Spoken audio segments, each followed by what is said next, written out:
I hope I get somebody on live today to talk to me.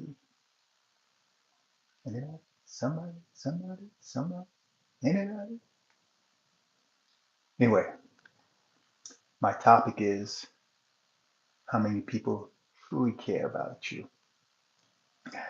It's a pretty deep question, you know. Uh, you can go through life and have one person that truly, truly cares about you. And you're lucky to have that person that truly cares about you. I would say I've got about two handfuls of people that truly care about me. Number one, mi madre. My mother really cares about me. My brother. Uh, I've got friends outside my family that truly care about me. One thing that I know that I truly care about people. I mean, I find kind of weird. Like I say, like I'm not from this planet. Like I'm from somewhere else because I think deeply, very deeply. And even though I might have a relationship, personal relationship with a woman or something like that,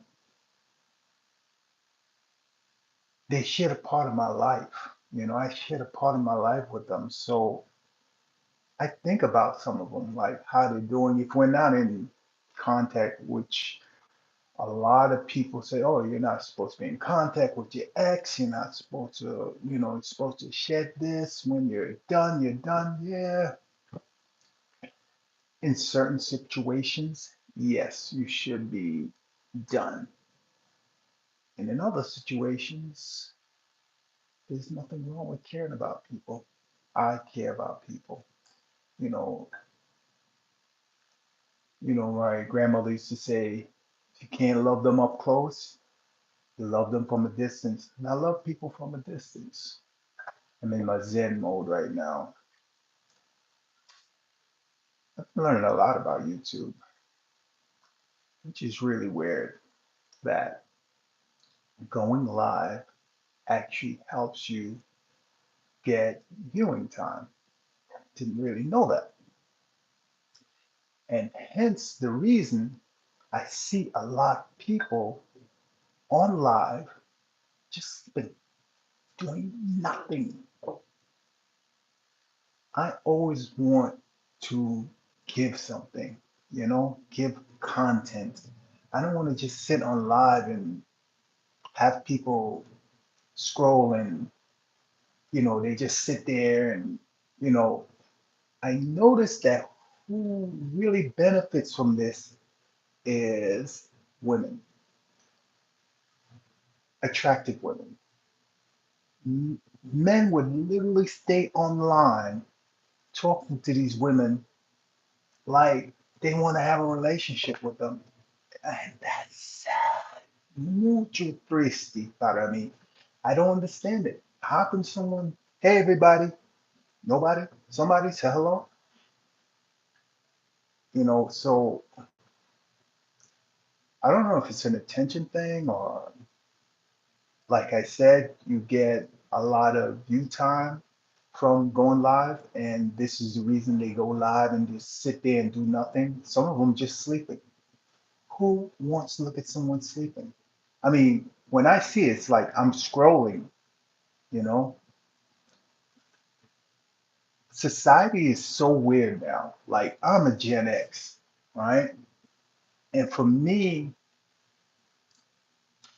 from what I'm used to with no internet, no social media, mostly interaction with my friends. I love those days. I truly miss being a Gen X from the 70s all the way up to, I would say, the early 2000s. I think when the drop off for me came was probably about 2000, 10 or 11.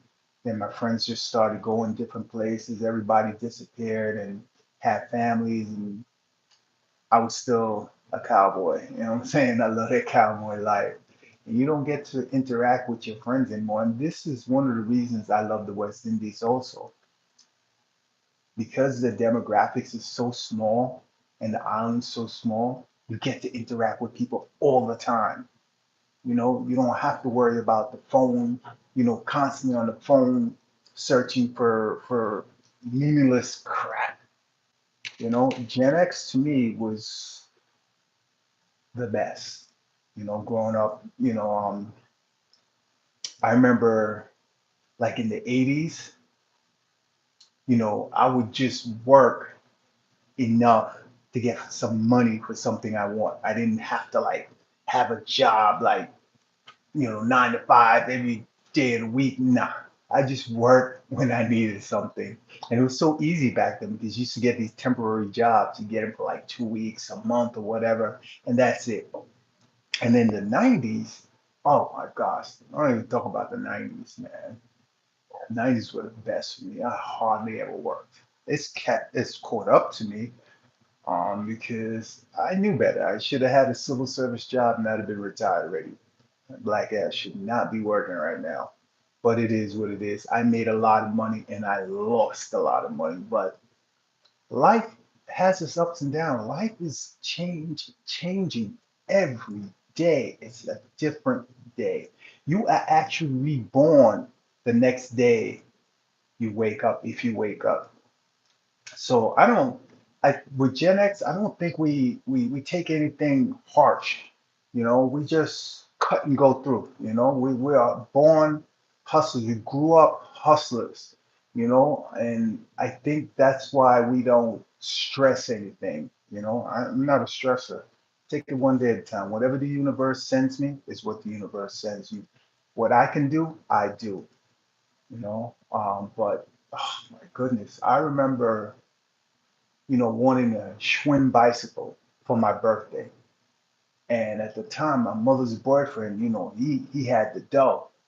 And my mother refused to let this man buy me a brand new Schwinn Stingray. And I still remember how much it cost. $103, maybe 105 at the high. And I didn't even want the 5 speed. I just wanted the regular single speed. Man, like that was like my ultimate thing. I needed to have a Schwinn bicycle. She said, nope, you ain't getting no bicycle. Wow, I was crushed. But you know what I did?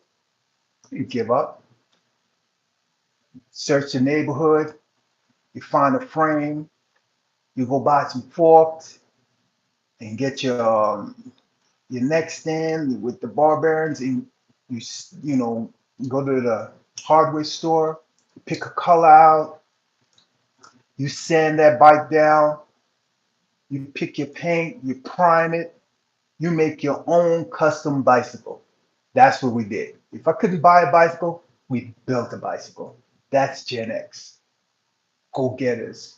I remember we were the first ones in the neighborhood to have what do you call it, a gravity go-kart, where you just go down the hill. Remember my cousin came up from Antigua, and that's what we used to do, build go-karts back in the island.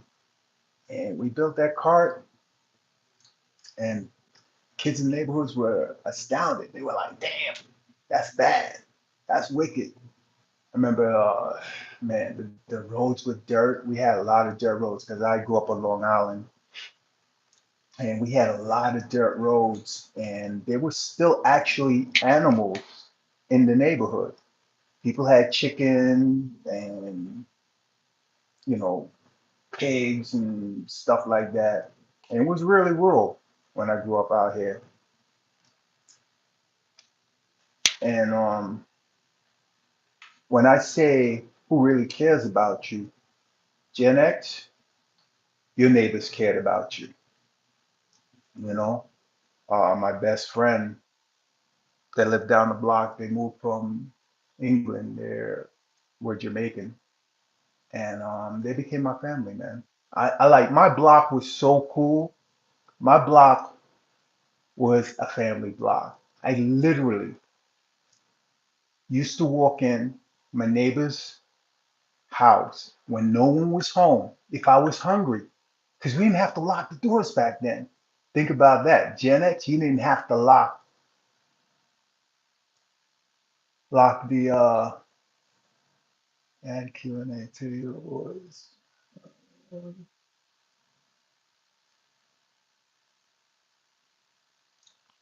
So can you mute that? Um so I used to go over my friend's house if I was hungry, and they used to have like freaking gallon Kool-Aid pitchers with pancake mix in it. So you just come in, put the frying pan on, put your little oil in there, and you pour the pancake. And I would eat at my freaking neighbor's house with nobody home, clean up and leave. And they always had the Kool-Aid. Oh, you talk about ghetto. Kool-Aid was a staple in that house. They had Kool-Aid, and then they had the Pathmark cookie tray. I don't know if y'all know anything about the Pathmark cookie tray. They used to have vanilla Oreos inside their refrigerator also. I think it was like a 6 row or 5 row tray. Girl, you know, the there's also sadness in life that the same friend, my best friend, he got hit by a drunk, not a drunk driver, by a car. She was fleeing an incident and she ran him over and killed him. And that was devastating to me. But that family, they became my family. I just Gen X was amazing, amazing time. So my neighbors, basically almost all my neighbors, cared about everyone on the block. We looked out for each other. And that's one of the greatest things about it being a Gen X, man. Just the interaction with your friends on your block and the family. You know, I remember I'm getting emotional again. This this sucks. I'm getting older and I'm getting so emotional. And Gen X never used to be emotional people. But I remember, you know, my friend's dad, when my son, not my son, my, I call him my son because he's like my son, my youngest brother died at 19. And I remember going over the house and he always just sit in the garage because he used to work for Grumman. So he had all sorts of tools. He's always building stuff and, he's like a mechanic. And he's sitting outside the garage. And I was like so teary eyed, man. And I came and he's like, sit down, Dave. And his eyes was red. He said, can't go to Jeffrey's funeral. He says, this whole thing is just bringing back memories. He says, when Sean died, your brother basically took his place for me. I loved your brother. I interact with him like he was my son. And now for this to happen to him, he's like, I can't go. He's like, I just can't. It's like, it hurts. That's caring. That's someone truly loving you. Love thy neighbor. Love my brother. We loved him. They're gone now. They're passed on. But great people. And they weren't even West Indian. They were American. Usually the West Indians are the ones that are a little more friendly, but we had a great mixture of people on our block. Most of the people were West Indian, a lot of us, and then there was, the Americans. I remember, my transition moving to America was hard, very, very hard, being a West Indian. And because this is a different atmosphere, different culture of Black people. And I mean, I would say, maybe 3, 4 years, maybe longer. I had it rough, and like anything else, bro, you just get acclimated. You know, it taught me how to be tough. It taught me you can't take everything to heart. You know, humility just made me tough. And that was Gen X. Even the people that you thought were, you know, bullying you or tough on you, they became my friends. You know, it's just the ghetto life. It's just how they interact with each other, how they, show people a different type of love. You know what I'm saying? But I tell you one thing, bro. Anytime you had beef with somebody outside, your whole block was here to have your back. That's what I loved about Gen X and my my thoughts on how people love you. My friend's mom, she passed away in the 80s, and her dad just passed away about a year ago. And I remember every Saturday, man, this woman used to boil a pot of gungo peas and rice, and they used to have the meat and the vegetables, and everybody can come there and eat. And when I say all your friends, everybody off the block would just come to the house and eat, man. That's what you call love, man. That's people caring about you. And you know, I find that it seems like nobody cares anymore. As far as the people I see, you know, I don't I don't go any place. All my friends, live in different states, and it takes a while for us to get together, and show that love. Although, I still feel it because we text each other, we cry with each other if something happens, we're concerned about each other if something happens. But that core neighborhood community feel, it disappears, everything changes, it disappears. But you have to give thanks for having those experiences and having that love, having that love. And that was great. I like I said, I love Gen X, man. We were just feral kids that just ran around and did anything we wanted to do. But when that street light came on, it's time to go home. No matter how far you were, you had to time that out. You know, that was a great thing about being a Gen X and growing up in the 70s and the 80s and even the 90s, man.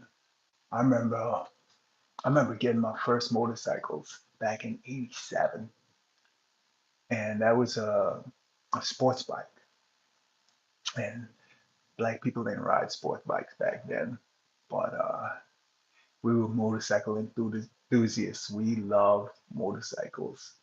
And I got my FC 600, red, white, and blue.